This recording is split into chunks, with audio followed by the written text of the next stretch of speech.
Well, I'm, yeah, I will not collect the first homework yet. Yeah, but like I said, I'm not finding it I don't think it's hard, I just think I'm not going all the way with some of my ideas, Maybe that's just me needing more knowledge mathematically to say what's a reasonable proof. Yeah, I don't know. I don't have a good sense of it yet. I think some of these part of the reason I didn't mean to assign that 1.2.2 is when I looked at the solution that I had for it, I thought, it's just not particularly interesting. It's just kind of a rabbit trail, so to speak. Okay, so let me remind you what we did last time. We looked at divisibility of integers, and we found the Euclidean algorithm as a means to calculate the greatest common divisor of two integers, right? So as a little bit of a follow-up to that, I want to talk about the vector Euclidean algorithm. That algorithm is also known as a division algorithm? Yeah. These are also, they're also known as the division algorithm. That is true. So vector Euclidean algorithm, this can be used, finds coefficients for Bazoo's theorem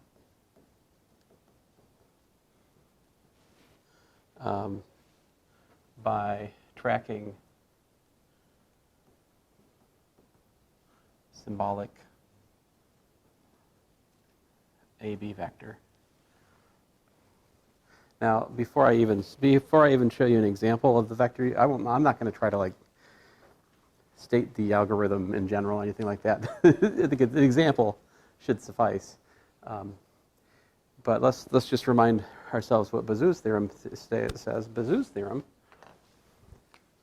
it says what? It says that given A and B integers, there exist integers x and y for which the greatest common divisor of A and B is equal to AX plus BY. So this is Bazoo's theorem. As a practical matter, the Euclidean algorithm we went over last time shows you how to find the x and the y through that reverse substitution thing. But this is another way to attack the problem. If you're willing to go through a little bit of symbolic algebra, which costs a little bit of mental effort at each step, it will automatically give you the Bazoo's combination, whatever you want. Okay, so let's look at an example.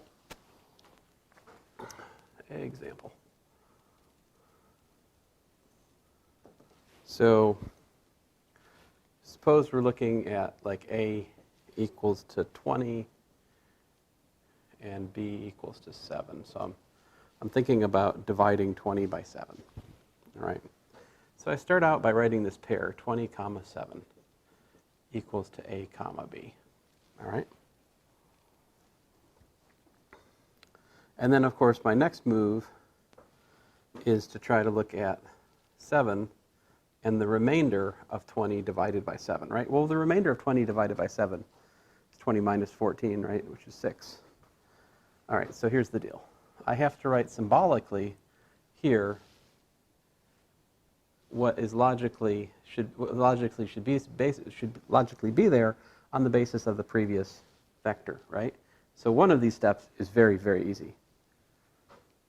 B. Right? Then the other thing is, well, how did I get that 6? Well, it was 20 divided by 7, right? Which gave me 20 minus, how many, I had to do 20 minus 2 copies of 6, right? So that's A minus 2B. That's what that is. Right. And then of course, I bring the 6 down. And then, okay, so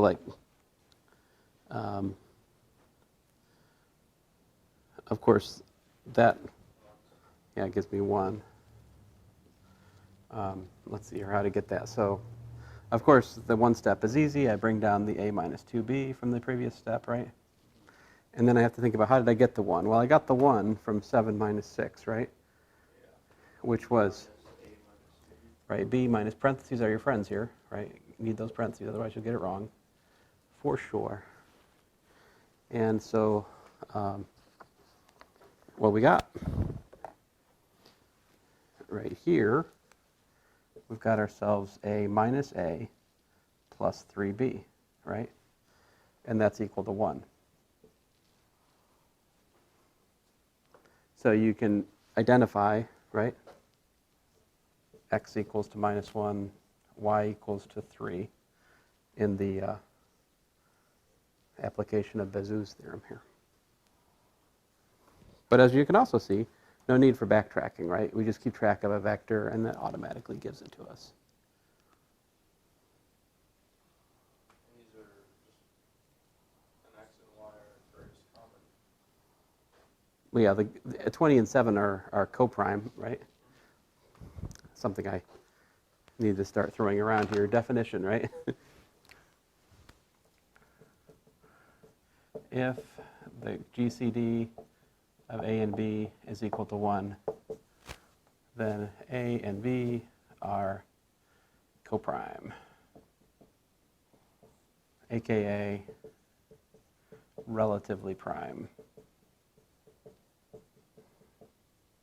By the way, I was reading, I try to supplement our book with other good number theory books, and so for this section, because today I'm talking a lot about primes, I thought I should look at a, pretty straight down the middle, honest to goodness, elementary number theory book, self-titled Elementary Number Theory, Jones and Jones, a very good book. I'm essentially going to be giving you the best of their chapter on primes today. And then hopefully I'll get through that, because I'm going to state some things without proofs about prime. And hopefully we'll still have some time to start into the modular arithmetic at the end if I do my job right. We'll see. Audric's like, yeah, right. Anyway, so one of my point was, they're like, starting sentence, definition of prime. Integer p greater than 1. So 1 is not prime. Just to settle the mystery, 1 is not prime. Okay. It is a number whose only divisors are 1 and itself, and it's not 1. Okay. Now, there's another game we could play in terms of like extracting things from the Euclidean algorithm, in terms of expressing a fraction as a continued fraction. But I think that's actually a good problem for homework. I'm going to try to come up with a good problem to kind of walk you through that in the homework. Sort of like the Egyptian fractions problem, except hopefully better, because I won't accidentally assign the technical and uninteresting problem following the Egyptian's fractions problem. Sorry about that. All right. So let us get to it. So yes, I'm eager to get on to modular arithmetic, but I do think this is a number theory course, so I do owe you some like fundamental theorems about primes, because if we don't settle these things, bad things will happen to us as we get into certain discussions later. All right, so as I said, definition of prime, p greater than 1, a positive integer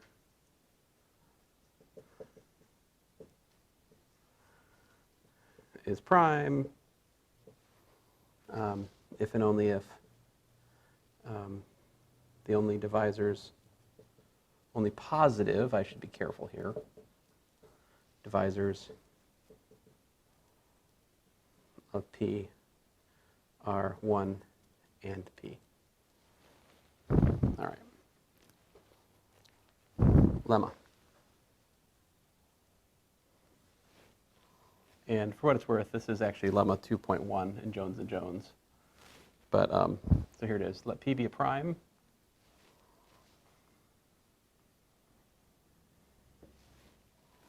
And a and b integers. then part A, either P divides A or the greatest common divisor of A and P is 1. Right, which is to say either the prime is a divisor of an integer or it's coprime. Them's your choices. All right. And second, and this one's really important. I mean, the first one's not important, but this one is oftentimes important. If a prime divides a product of two integers, A and B, then the prime divides A or the prime divides B. And of course, that's not an exclusive or, right? Mathematical or here. All right, so this is one of the ones I will prove. All right, so let's think about this. So we're going to, P is a prime, and A is an integer, right? So if P divides A, we're done, right? Otherwise, the greatest common divisor of A and P is a divisor, right, of P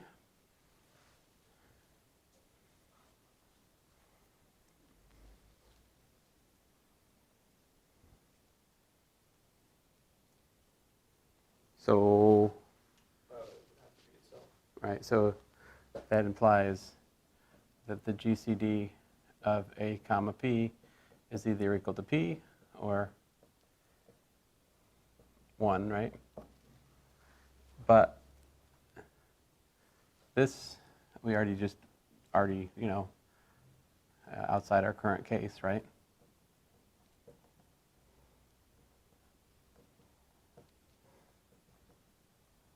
Since P does not divide A, right? We're assuming that we're in the case that P is not a divisor of A. So it must be that the GCD of A and P is 1.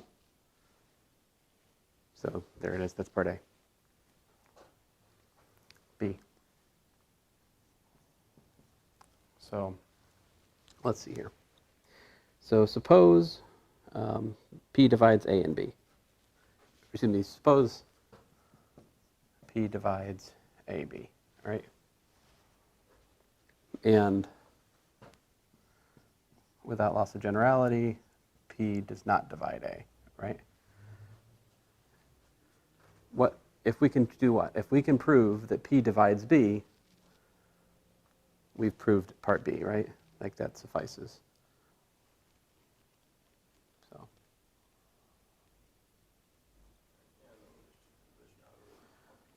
Right, so let's see here. We have P divides, okay, so how about this? By Bazoo, by, you know, the division algorithm, or I'll just say by Bazoo, there exist X and Y and Z such that what? AX plus BY equals the GCD of A and B, right?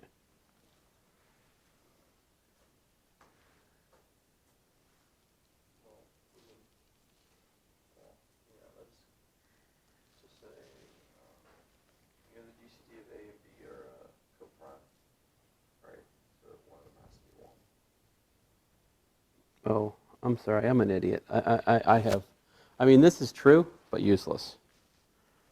I've gone down the wrong path. I'm sorry. I'm so sorry. I mean, not wrong, but not helpful.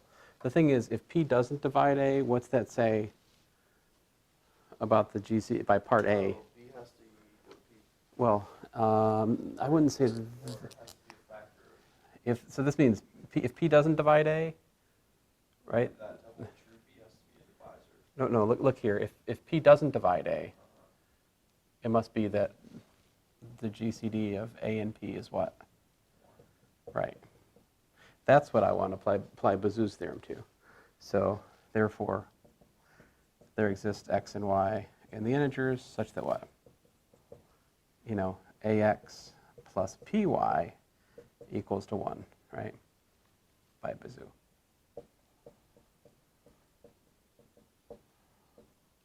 And yes, you could say by the division algorithm. That I wouldn't fuss. I mean, totally reasonable.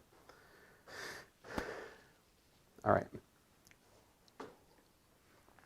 Because as we've seen, the Bazoo's theorem is essentially corollary to the division algorithm. But now what? Now take that, right? Multiply that equation we have by b. See what happens. So we got abx plus pby equals to b.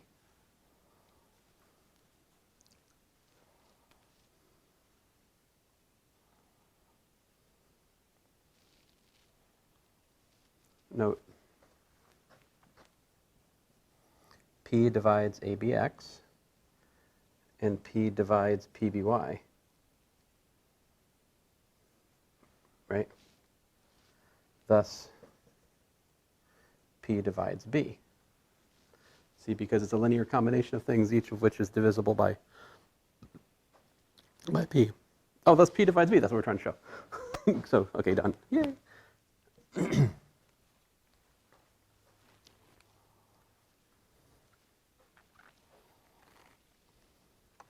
So I think this is the kind of like theorem I think is like totally appropriate and makes like a really good fit for like a, like an elementary number theory test. Like this is.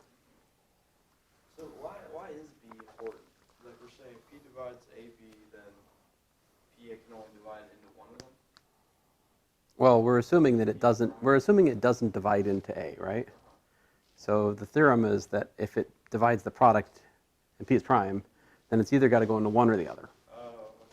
So if it doesn't go in the one, it must go into the other, and the other here is B. And it's worth noting that this fails, right? If you look at, here's like a cautionary tale for what happens if you don't use prime. Try this, P equals to 4, A equals to 6, B equals to 10, right? Then AB is 60, and so 4 divides 60, right? But 4 does not divide 6, and 4 does not divide 10, right? So it is really important to only apply this lemma in the case you're looking at a prime divisor, right? So it's a good intuition to think of primes as sort of being indestructible, right? They have to have a source, right? It has to either be an A or an B. I mean, it could be in both. You could have like 9, prime be 3. 3 times 3, well, anyway. Okay. This extends, by the way, like totally the same if you have P divides the product A1, A2, AK, then P divides A sub j for some j in there. All right, so this extends to products of more than 2 factors, right? It's easy to see how to prove this for 3 things, right? I'll write the proof for 3 things here. So like, and I think if you understand the proof for 3 things, it's not hard to see how you do the induction proof. So if P divides ABC, right, and P is prime, then P divides A or P divides B times C, right? It's because you can look at ABC as A times BC. And then that implies that. We already know PA is not, so all we have to show is PB. PB is already shown. Right. Right. So you can essentially get it by repeated application of the lemma. And whenever you can do a calculation like that, that means that you can give a careful induction proof if you want to be, silencing all your math critics. Okay, great. That brings us to the FTA.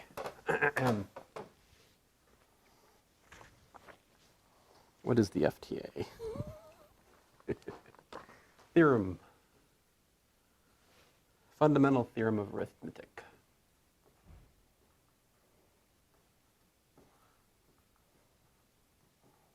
So this is one of my pet peeves with Stillwell's text. Well, I have two. The one is he uses this without admitting it in early proofs in chapter 1. And like, okay, I understand, like people know this, but and in his defense, I'm not about to prove it either. But I think it should be stated, and a sketch of how you prove it should be offered, and that's what I'll do. And it's just this. Each integer n greater than 1 has prime power factorization unique up to the ordering of the primes.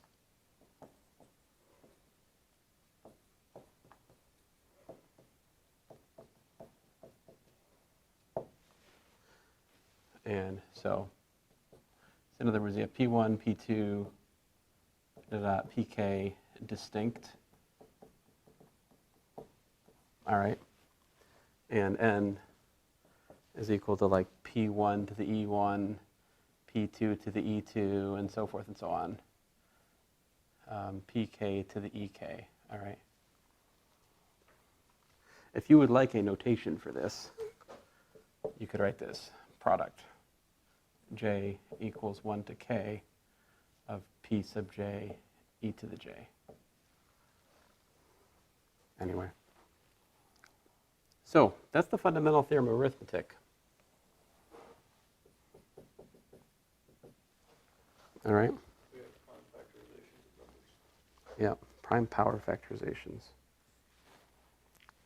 Now how would you prove that?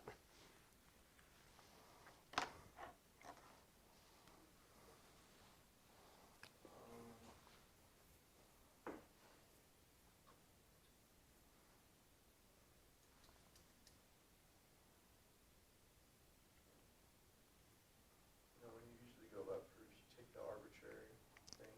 So the proof is something like this.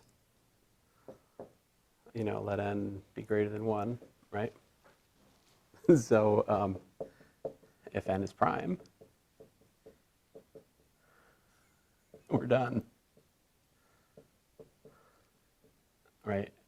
N is equal to P1 to the 1. That's it. Otherwise, n is composite.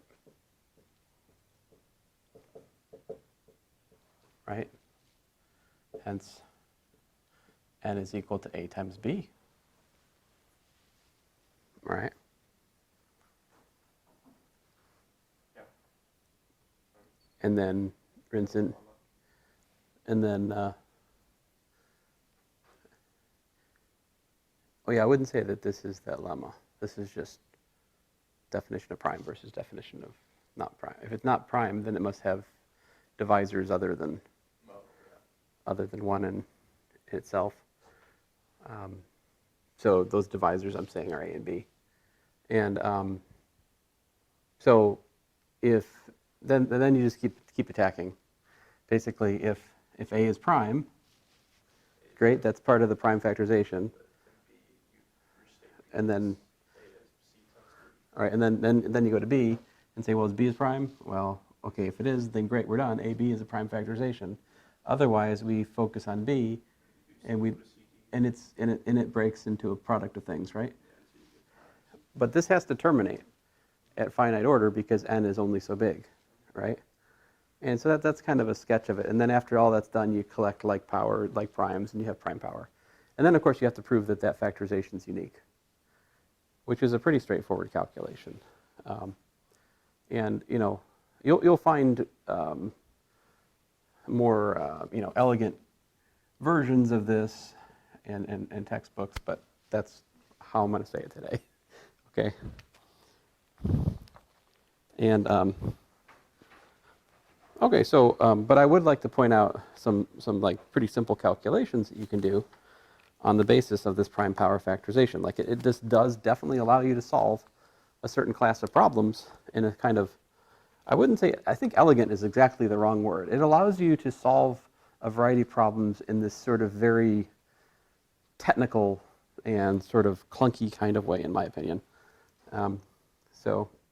But sometimes, like to me, prime factorizations is a weapon of last resort in abstract algebra. If I am forced to, if I'm forced into looking at prime factorizations, that may be a rather nasty problem. I'll just say that. Now, so here's the convention. Look at A and B. List all their primes as P1 through Pk. So here we're not here. Ej and Fj, they're greater than or equal to 0. To like allow for the case that if the 0 power is there, that's just basically that means that prime is not in the factorization. So just to have a common, like a nice notation for both at once. And then you can calculate AB is, P1 E1 plus F1, P2 E2 plus F2, right? PK, EK plus FK. If you look at it, when you multiply these two, you just add powers of, like primes. And if we assume that B, so suppose A is greater than B, for the sake of discussion, right? Then A over B is equal to what? Well, P1 to the E1 minus F1, and so forth, PK to the EK minus FK, right?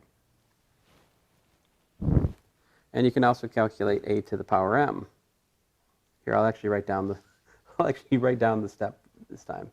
P1 to the E1, P, K to the EK. You take the m power of that, and you get P1 to the E1 to the m, right? PK to the EK to the m. But then, of course, by laws of exponents, that's going to be like P1 ME1, PK MEK. So is it just like a known thing that when we do, like for A and B, that they'll always have the same prime factorizations up to a certain number? That's why I'm allowing for 0. So that means that you could have the 0 power, which means that prime's not really in the factorization. So I am not assuming that they have the same set of primes. Not at all. Now, so with all this setup, all this notation, you can calculate the GCD, the greatest common divisor, and you can also calculate the least common multiple, right?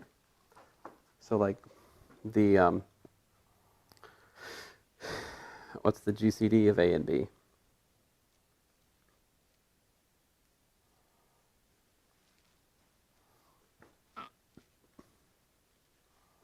So you collect together, as much primes as you can. So it ends up being P1, the minimum of E1 and F1, PK to the minimum of EK and FK. And likewise, the LCM, you use the max.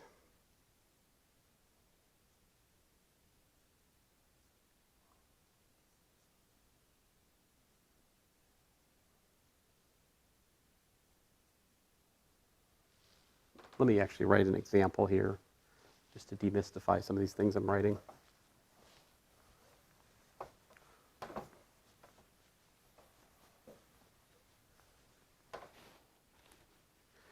So there are things that you have a choice. Like you can either give sort of an elegant like divisibility proof, or you could say, well, I can essentially break this number into prime power components, and I can do an argument at the level of components. It's kind of like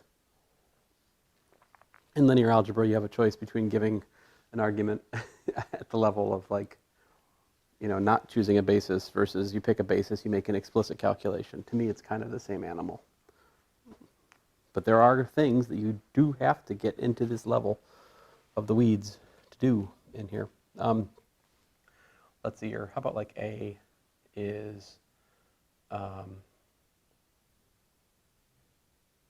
don't know, 75, and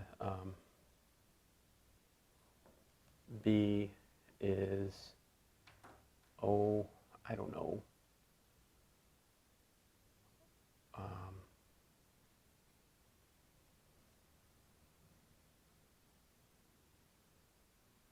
54. All right. So let's see, prime power factorization. So that is what? 3 times 5 squared, right? This is 2 times 3 to the third power, right? Because it's 2 times 2 times 27, which is 54.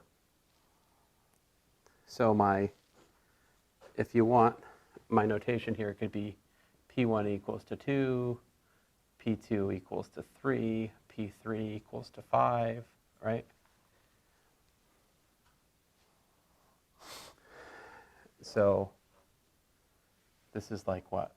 P1 to the 0, P2 to the 1, P3 to the 2. And here you've got P1 to the 1, P2 to the third power, and P3 to the 0 power. Notationally, E1 is 0, E2 is 1, E3 is 2. F1 is 1, F2 is 3, F3 is 0.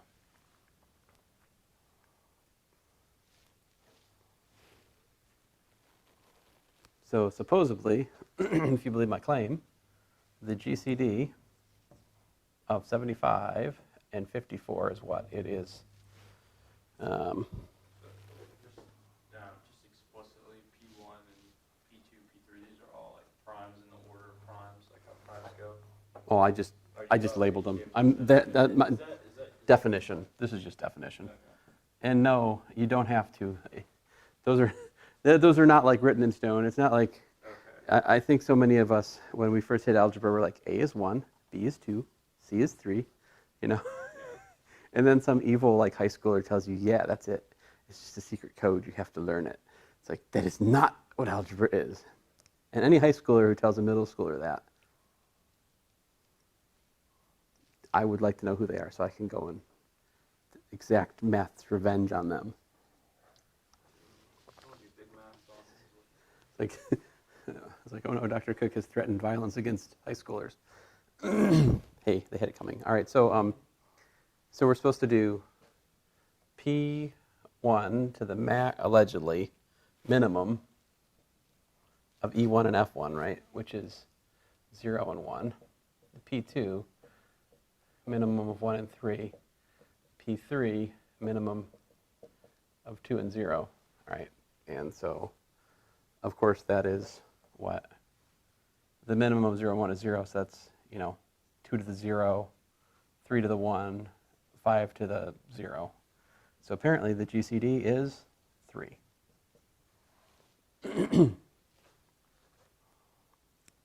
And LCM of 75 and 54, just cross out the min and put a max, right? So it's 2 to the 1, 3 to the 3, 5 to the 2. So whatever that is, it's a big number.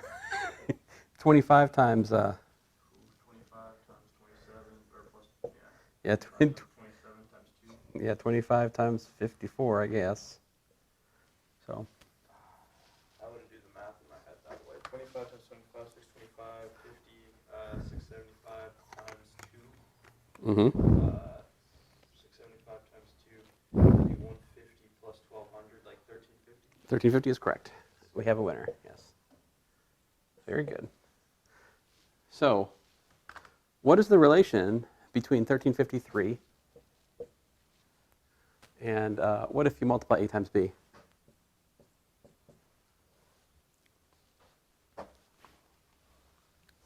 What's 75 times 54 is 4050, which, by the way, is 3 times 1350. This is not an accident. The product of the greatest common divisor and the least common multiple will be the product of the numbers. And you can actually see this from this prime power factorization stuff. See, because if you multiply the GCD by the LCM, right? If you look at the product of GCD, AB by LCM, AB, you're going to have like P1 to the minimum, E1, F1, plus the max, E1, F1. What's the minimum of E1 and F1 plus the maximum of E1 and F1? Think about it. Either one or the other is the min or the max, or they're both equal. Anyway you slice it, it's E1 plus F1. Yeah. So this is just like P1 to the E1 plus F1. And what do you have? Well, that is exactly AB. I mean, that's the AB I mentioned back over here. Again, this is all from Jones & Jones, which I find to be particularly lucid on this material.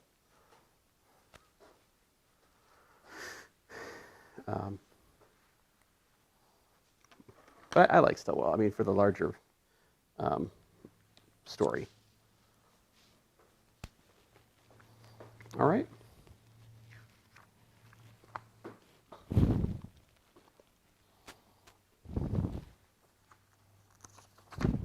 Now, of course, the competitor to this prime factorization stuff is what? The divisibility Euclidean algorithm path, right? Because, I mean, maybe it's worth our time. Maybe it's not, but let's do it anyway. So you help me out here. What if we did AB is 75, 54. If I'm going to go down the vector Euclidean algorithm, just to do another example here, how would that go? Yeah, working towards. I mean, hopefully we're gonna get to 3 for the GCD, right? So what comes next? Oh, I'm an idiot. We usually do it the other way around, right?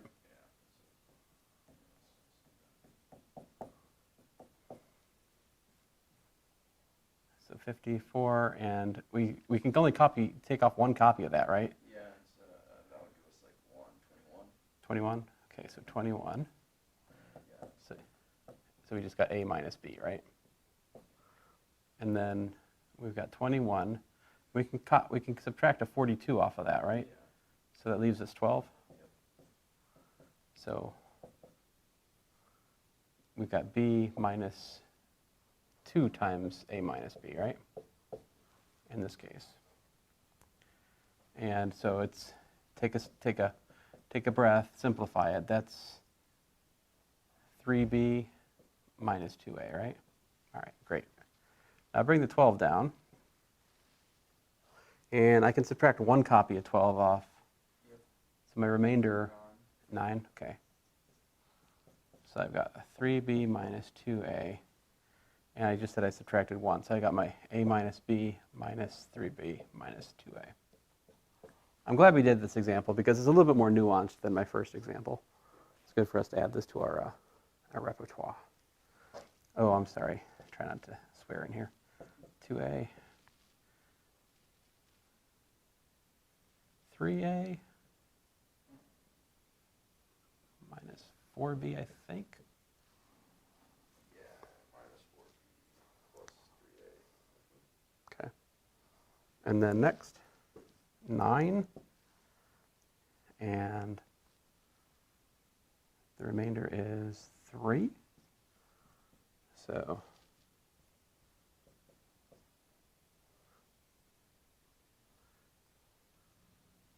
let's see here. So I had one copy, right? So 3B minus 2A minus parentheses 3A minus 4B.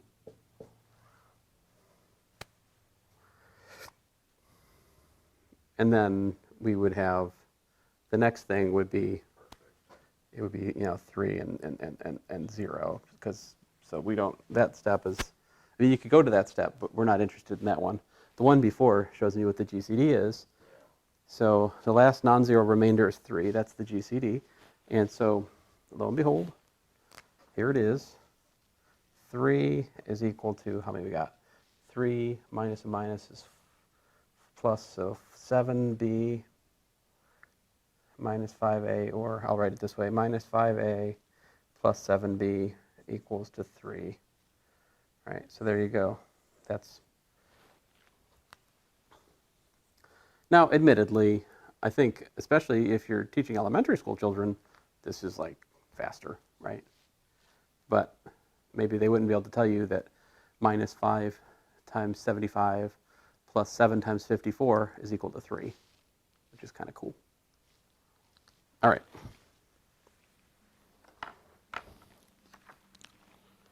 Moving along here.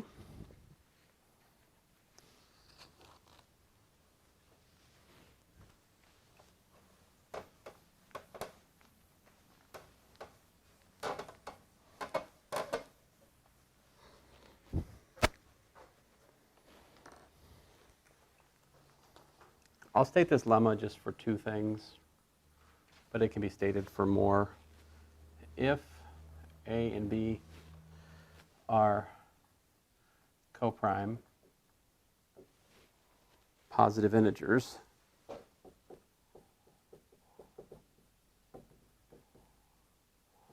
all right, and AB is equal to z to the power m for some m greater than or equal to 2, and z in the natural numbers, which of course starts at 1 for us.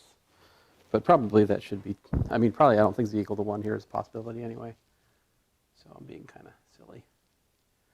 Probably could say z greater than or equal to 2, logically.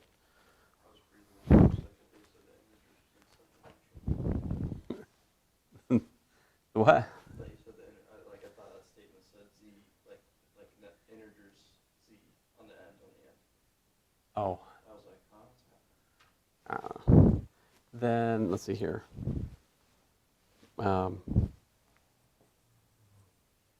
Then there exists z1 and z2, right, in the natural numbers, such that a is equal to z1 to the m, and b is equal to z2 to the m. Again, this can be generalized to products of more than 2 things.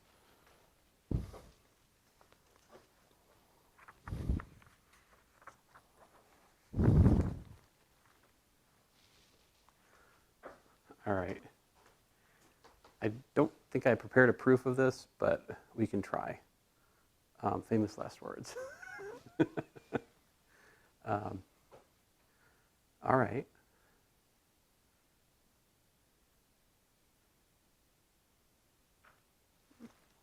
So the proof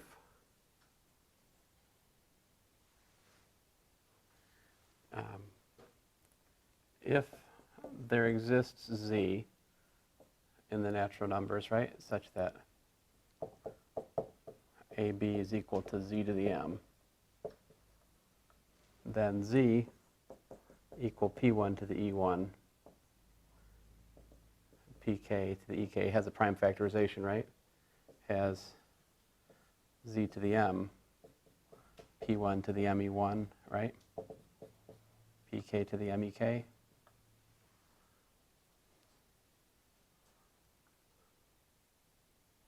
So what do you have? You have AB is equal to P1 to the ME1, PK to the MEK. What does that tell us?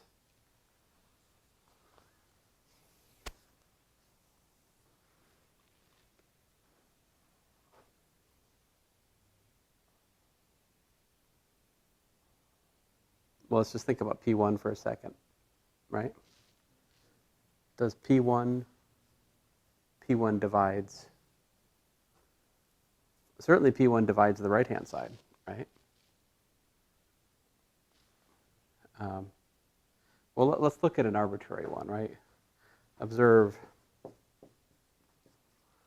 Pj divides AB, right, by the above.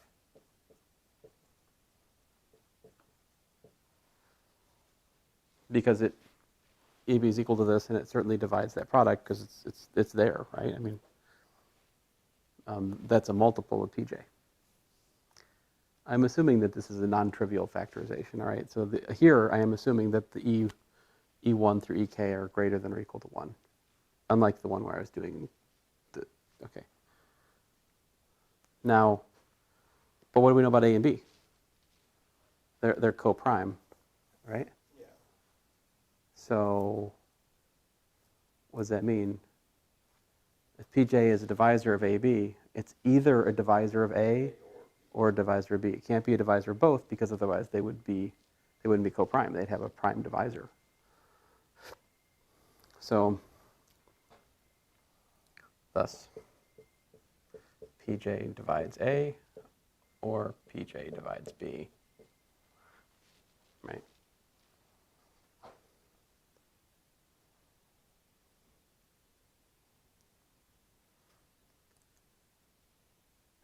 And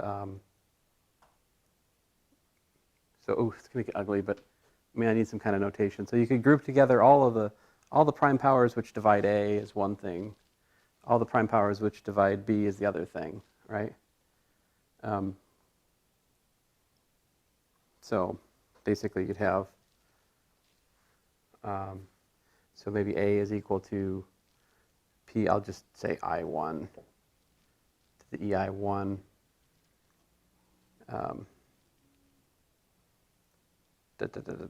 Well, let me not try to write this out with notation. Let me just say it in words because the notation here is going to get quite onerous. And but now I can see how to say it in words, but it is somewhat technical. So basically, each prime power, each prime divides. There's a collection of primes which divide A, right? Now, furthermore, the same number of powers of that, there has to be MEJ copies of the prime J which divides A.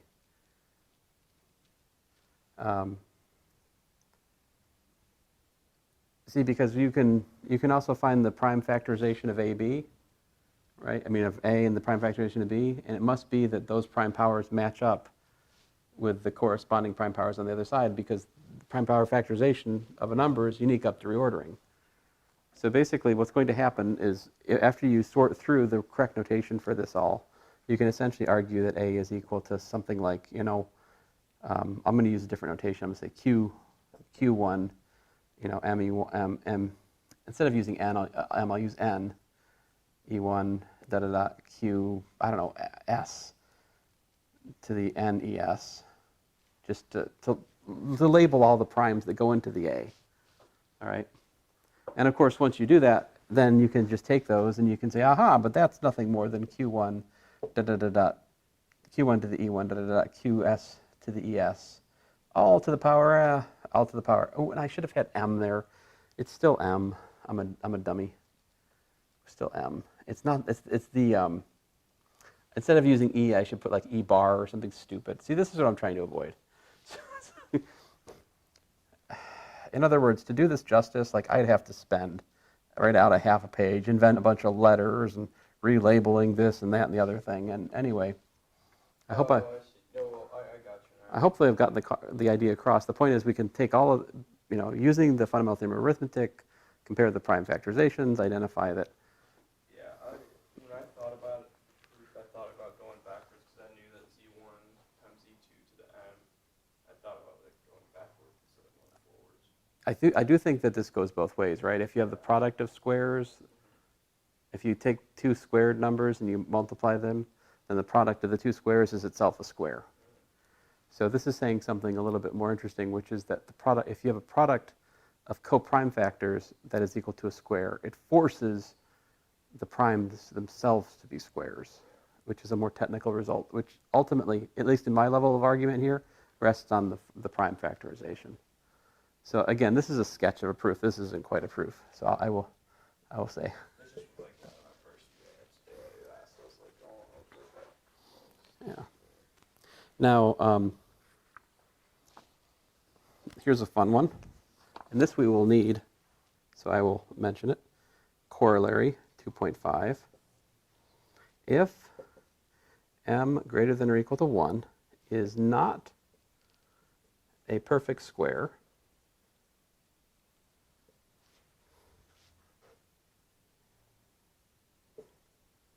then the square root of m is not an element of rational numbers. In other words, if you have an integer which is not a perfect square, the square root of said integer is irrational. So the proof is by the contrapositive. All right. So what we're going to do is we're going to suppose the square root is rational. All right. Yep. Proof. Suppose, the question was this like the square root of 2 proof? Yeah, I think it's pretty much that. Suppose that the square root of m is equal to a over b, right? Where clearly a is greater than b, right? Because the square root of m, if m is greater than 1, the square root of m is greater than 1. So the numerator has to be larger than the denominator. Observe what? M square root of m squared is equal to m, but it's also equal to a squared over b squared, right? Hence,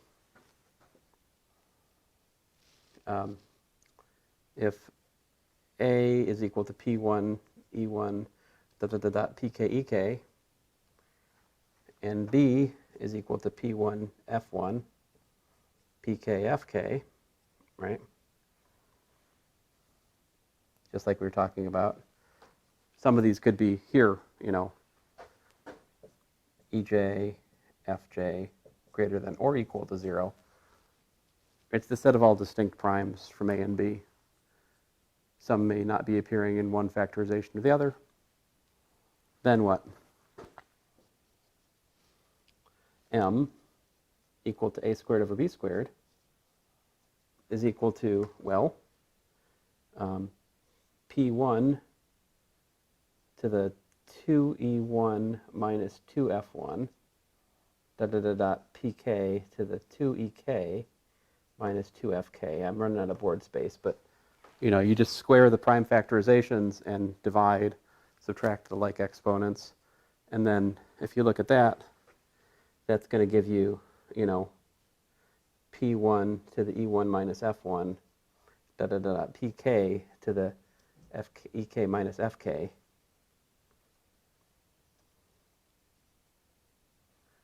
All squared.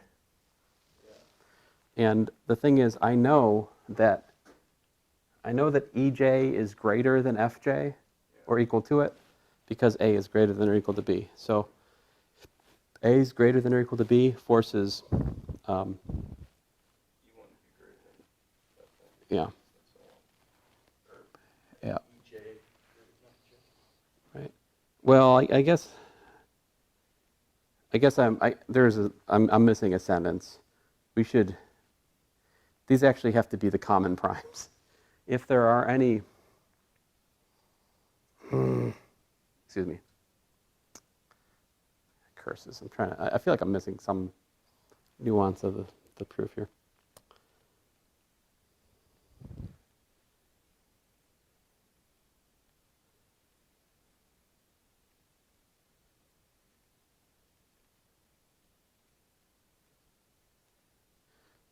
I'm like, why can't, I don't see why f1 can't be 3 and e1 is 0, you know? And then that would be the minus 3. I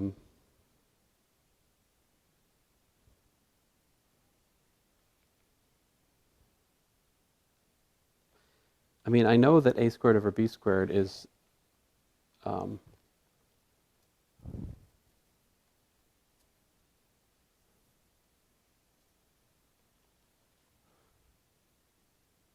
larger than 1. There's something I'm missing here.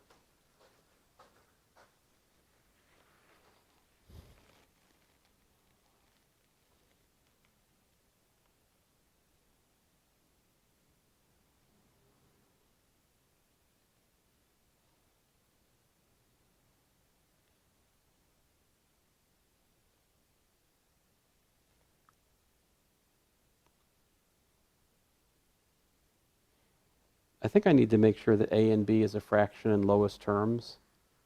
So I've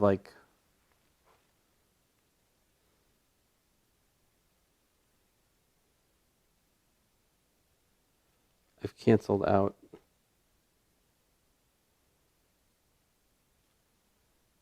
any factors, but still, why can't it be 1/9? 2/9.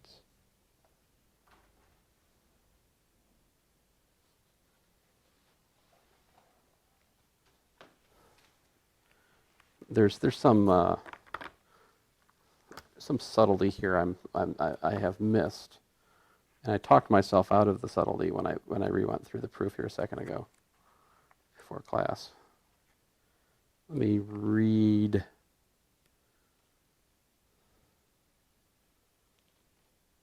Square root of m is rational, then m is a perfect square. Suppose that square root of m is a over b, where a and b are positive integers. Then m is equal to a squared over b squared. A and b are prime power factorizations. Yep.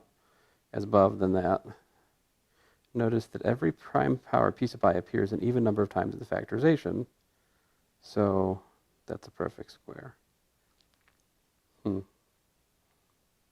Okay, so there must be another sort of obvious reason that m has to be an integer, because what I'm really worrying about here is that m is not an integer. You know? I'm worrying about the potentiality that E1 minus F1 is negative, or EJ minus FJ is negative somewhere. But there must be a reason that that cannot happen, given the setup here. And I think it's just that we're supposing at the outset of this that m is an integer, such that the square root of m is a over b. And if you assume that m is an integer, then that forces, right?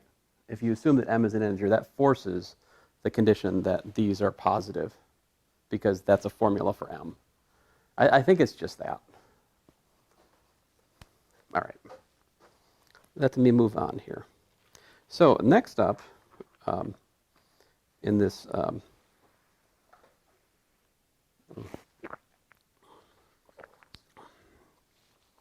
in Jones and Jones, section 2.2.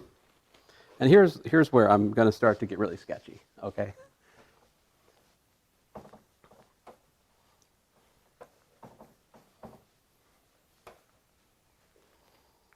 Although I still think I owe you the proof of this one. This is Euclid's theorem.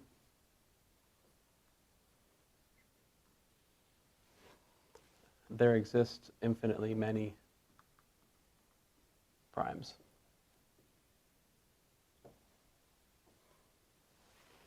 So here it is. Here's the proof. Suppose that there exist finitely many.